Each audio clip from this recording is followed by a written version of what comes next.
Hi යාළුවනේ. හැමදාම හවස 5ට ලස්සන කතාවක් අරන් එන මම රංගි දිල්ෂානි. channel එක subscribe කරලා දිගටම මාත් එක්ක ඉන්න. ලස්සන කතාවක් අහන්න.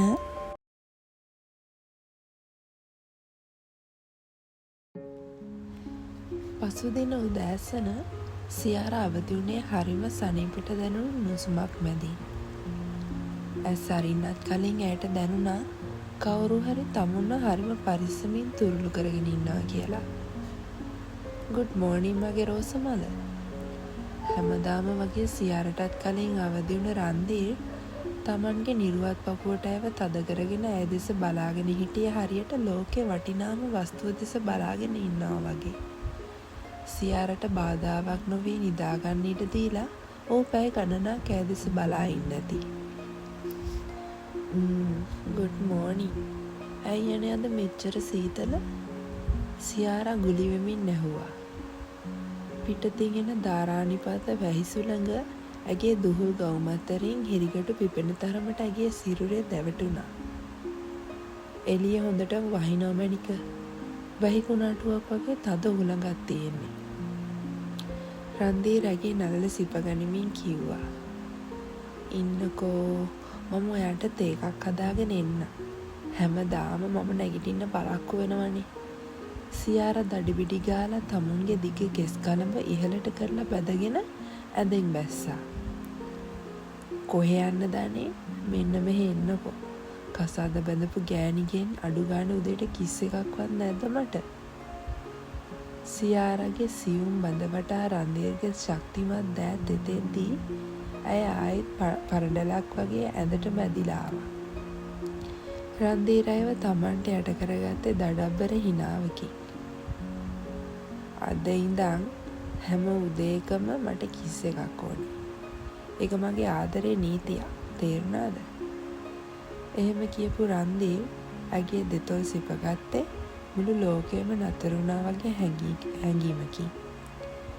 මොහොතකින් රන්දීර්ගේ බැමි වලින් මිදුණු සියාරා කුස්සියට දිව්වෙහු ආසම කිරිතයක හදන්න. සියාරා ගිය අතරේ ඇඳමත තිබුණු ඇගේ දුරකථනයට කෙටි පණිවිඩයක් ආවා. රන්දීර් සාමාන්‍යයෙන් සියාරාගේ ෆෝන් එක බලන කෙනෙක් නෙවෙයි. ඒත් මොකක්දෝ නොදන්නා හේතුවකට එදා ඔහුට පණිවිඩය බලන්න හිතුණා. ඒ දුටු සැනින් රන්දීර්ගේ පපුවට මහා එනකඳක් ගැහුවා වගේ දැනුණා. ඒ පණිවිඩය දුටු ඔහුගේ දැස් කෝපයෙන් සහ වේදනාවෙන් රතු වුණා. I love you සියාරා. මට ඔයා නැතුව හරි පාළුයි. ඔයාව දකින්න හෙට වෙනකම් බලාගෙන ඉන්නේ කොහොමද කියලා මට තේරෙන්නේ නැහැ. සේව් කරපු නැති අංකයකින් ආපු ඒ පණිවිඩය රන්දීර්ගේ හදවත කෑලි කෑලි වලට කඩලා දැම්මා. තමන් පනටත් වඩා විශ්වාස කරපු තමන්ගේ මුළු ලෝකෙම නූ මේ කෙල්ල තමන්ට මෙහෙම වංචා කරනවද? ඔහු වහා මේ පණිවිඩය මකා දැමුවේ සියාරට එය දකින්න ඉඩ නොතබයි. ඔන්න අද වෙනදටත් වඩා රසම රස කිරිත එකක් මම ඔයා වෙනුවෙන් හැදුවා. මගේ ආදරෙත් දාලා හදපු නිසායි මේක මේ තරම් රස. බීලා බලන්නකෝ. සියාරා මූණ පුරා හිනාවක් මවාගෙන කාමරයට ආවා. ඒත් රන්දීර්ගේ මුණේ තිබුණේ මහා ගුප්ත බවක්. ඔහු සියාරා දෙස බැලුවේ හරියට නාදුනන කෙනෙක් දෙස බලනවා වගේ. කොහොම රැවටීමක්ද මේ? මොන දෙයකින් අඩුවක් කළාටද මට මෙහෙම කළේ? මගේ හදවතම අරගෙන ඒක පෑගුවයි සියාරා. ඔහු හිතින් රහසින් හඬද්දී කිසිවක් නොදන්නා සියාරා hina වෙවි රන්දීර් ළඟින් වාඩි වෙලා තේ කෝප්පෙහුට දික් කළා. සියාරා, අද ඔයා කැම්පස් යන්න. මට අද ලොකු වැඩක් වැටුණා. කල් දාන්න බැරි. තාත්තලා බලන්න අපි හෙට යමු. රන්දීර් එහෙම කිව්වේ සියාරා දෙස බලන්නේවත් නැතුවමයි. ඇගේ මුණේ තිබුණු සිනහව එකපාරටම මැකී ගියා. ඇය බලාපොරොත්තු වුණේ අද දවසම ඔහුත් එක්ක ගෙවන්න. එහෙමද? කමක් නෑ එහෙනම්. ඇය හෙමින් කිව්වා. ඉක්මනට ලෑස්ති වෙන්න. මට ඉක්මනින් යන්න ඕනේ. රන්දීර්ගේ හඬේ තිබුණේ වෙනද නැති රළු බවක්. සියාරට දැනුනේ තමුන්ට වඩා සතපුම් ගණනක් රන්දීර් ඈත් වෙලා වගේ. විනාඩි කිහිපයකින් ලෑස්ති වෙලා ආපු සියාරා රන්දීර් තවමත් ඒක බීලා නැති බව දැකලා පුදුම වුණා. ඇයි ඔයාත් ඒක බිව්වේ නැත්තේ? මම කොච්චර ආසාවෙන්ද මේක හැදුවේ කියලා ඔයා දන්නවනේ. ඇයි ඔයා මට මෙහෙම කරන්නේ? රන්දීර් ඇය කියන දේ ඇහුනේ නැහැ වගේ තමන්ගේ ෂර්ට් එකේ බොත්තම් ටික දාගත්තා. ඔහුගේ මේ වෙනස් වීම සියාරට දරා ගන්න බැරි වුණා. ඔයාට මොකද්ද වෙලා තියෙන්නේ? එක පාරට මෙහෙම වෙනස් වුණේ ඇයි? ඇය රන්දීර්ගේ උරහිසෙන් අල්ලලා ඔහුව තමන් දෙසට හරව ගත්තා. එහෙම දෙයක් නෑ ළමයෝ. මට පරක්කු වෙනවා. ඔහු ඇගේ දෑත් ගසා දමලා කාමරයෙන් එළියට ගියා. කැම්පස් එකට යනකම්ම වාහනේ ඇතුළේ තිබුණේ මහා නිශ්ශබ්දතාවයක්. වෙනදට නොනවත්වා කියවන සියාරගේ මුහුණ වැලවිලා ගිහින්. රන්දීර්ගේ දැස් පාර තිබුණත් හිත තිබුණේ අර පණිවිඩය ළඟ. කැම්පස් එක ගාවින් බැස්ස සියාරා ඇතුළට යනකම්ම රන්දීර් බලාගෙන හිටියා. ඇයි මට මෙහෙම වුනේ? මගේ ජීවිතේ මම විශ්වාස කරපු එකම ගැහැණිය ඔයයි සියාරා. රන්දීර්ගේ මැර හිත රිදිලා ඇස් වලින් කඳුළු පනින්න හැදුවා. ඔහු එදා කාමරයට වෙලා මුළු දවසම කල්පනා කළා. වැඩක් තියනවා කිව්වට ඔහුට කරන්න කිසිම වැඩක් තිබුණේ නැහැ. ඒත් ඒ හිතේ තිබුණ සැකය ඔහුට පිස්සු වට්ටන්න හැදුවා. හවස සියාරා එන වෙලාවට සුපුරුදු වාහනේ නැතුව රන්දීර් වෙනත් වාහනයක් අරගෙන කැම්පස් එක ගාවට ගියා. ඔහුට ඕන වුණා හොරෙන්ම බලාගෙන ඉන්න සියාරා කාත් එක්කද ඉන්නේ කියලා. ටික වෙලාවකින් කැම්පස් ගේට්ටුවෙන් සියාරා එළියට ආවා. ඇය වටපිට බැලුවේ රන්දීර්ගේ වාහනේ කොහෙද කියලා. ඇගේ මුහුණේ තිබුණේ තනිකම. එක පාරටම අමුතු කොල්ලෙක් දුවගෙන ඇවිත් සියාරාගේ අතින් තදින් අල්ලගත්තා. රන්දීර් දැක්ක සියාරා බය වෙලා ගැස්සුණ හැටි. මේ මොකද මේ? සියාරා බයෙන් ඇහුවා. සියාරා, ඇයි ඔයා මට රිප්ලයි එකක් නොදැම්මේ? මම මග බලන් හිටියා. ඔයා අද එන්නේ නැහැ කියලා ඔයාගේ යාළුවා අයියේ කිව්වම මම ගොඩක් අප්සෙට් වුණා. ඒ තරුණයා එක දිගටම කියවගෙන ගියා. මේ දර්ශනය බලන් හිටපු රන්දීර්ගේ දත් මිටි කෑවුණා. ඔහු වාහනේ සුක්කානම්ට වැරෙන් පහරක් ගැහුවේ කේන්තිය පාලනය කරගන්න බැරුව. අවිෂ්ක, ඔයාට වැරදීමක් වෙලා. මම මැරි කරලා ඉන්නේ. මගේ අත අරින්න. මගේ හස්බන්ඩ් දැක්කොත් ලොකු ප්‍රශ්නයක් වෙයි. සියාරා අත ගලව ගන්න උත්සාහ කරමින් කිව්වා.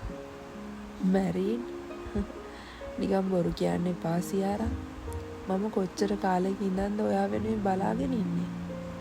අවිෂ්ක තවත් ඇගේ අත තදින් අල්ලගත්තා.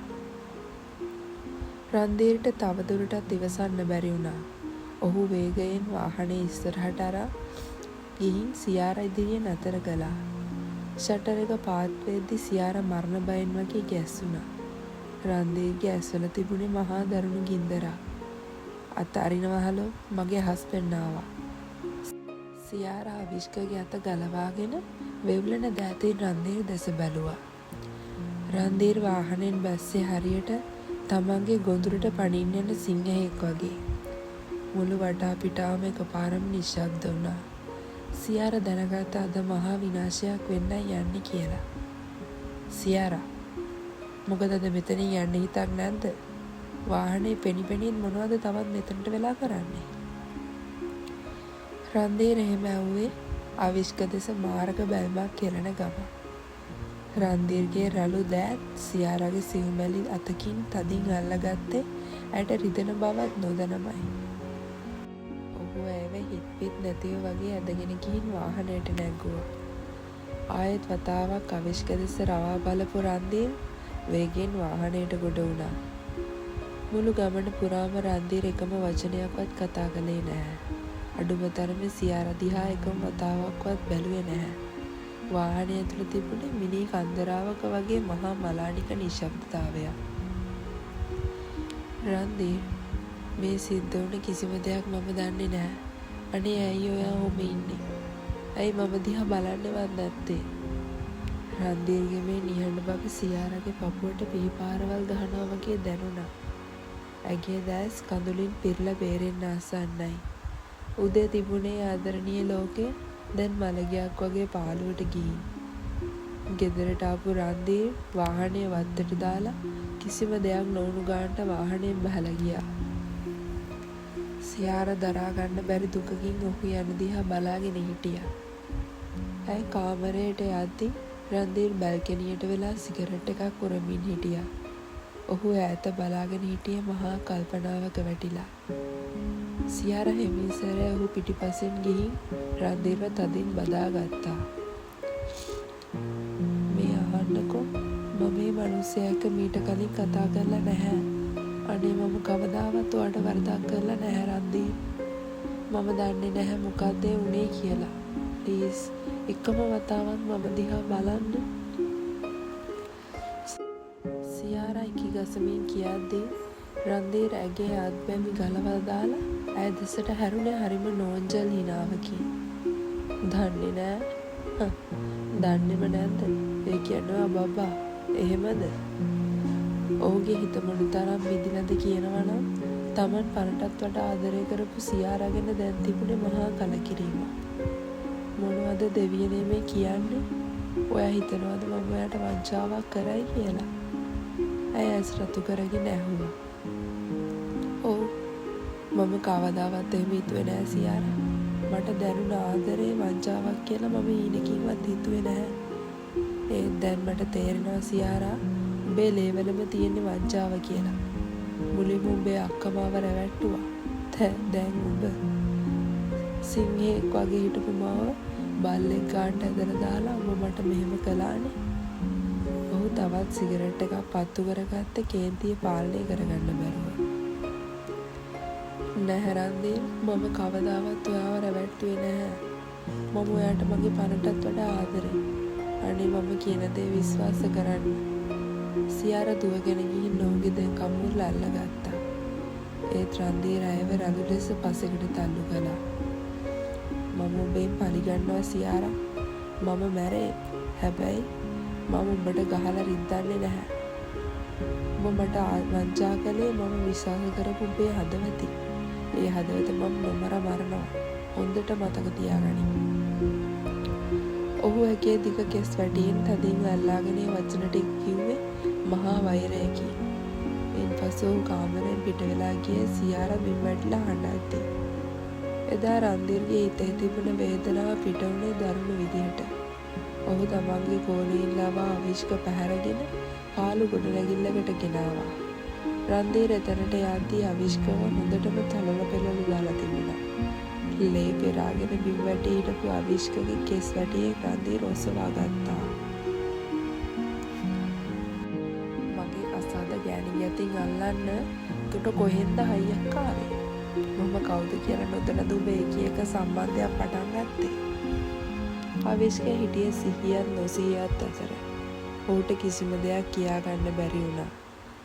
ඒත් රන්දීර්ට ඕන උනේ තමන්ගේ බිඳුනි හිතේ වේදනාව තව කෙනෙක්ව විනාශ කරලා හරි නිවා ගන්න. මහරෑ වෙනකම් රන්දීර් ගෙදර ආවේ නැහැ. සියාරා ඔහුට ඇමතුම් ගත්තත් දුරකථනය වැඩ කළේ නැහැ. ඇය පැයක් ගාන හිතින් මැරි ඔහු වෙනකම් බලාගෙන හිටියා. අන්තිමේදී රෑ 12ත් පහුවෙලා රන්දීර් කාමරයට ආවේ ගෝලයින් දෙදෙනෙක්ගේ වාරුවේ. ඔහුට තමන්ගේ සිහිය තබා ගන්න බැරි තරමට ඔහු මත් වී හිටියා. මැඩම්, බොස් හොඳටම බීලා ඉන්නේ. එන්න බෑ කිව්වා. අපි බලෙන් උස්සගෙන ආවේ. පොඩ්ඩක් බලලා ඇඳුම් මාරු කරන්න. එක් අයෙක් එහෙම කියලා යන්න ගියා. ඇඳේ වැතිරලා ඉන්න රන්දීර් දෙස බලද්දී සියාරාගේ ඇස් වලින් කඳුළු කඩා වැටුණා. කිසිම වරදක් නොකර තමන්ට මෙහෙමුනේ ඇයි කියලා ඇයට හිතා ගන්න බෑ. ඇය හෙමින් සැරේ රන්දීර් ළඟින් වාඩි වුණා. ඇගේ සියුමැලි ඇඟිලි තුඩු රන්දීර්ගේ හිසකෙස් අතරින් දිව යද්දී සියාරා දෙස බලාගෙන හිටියේ මහා වේදනාවකින් සහ ආදරයකින් පිරුණු බැල්මකින්.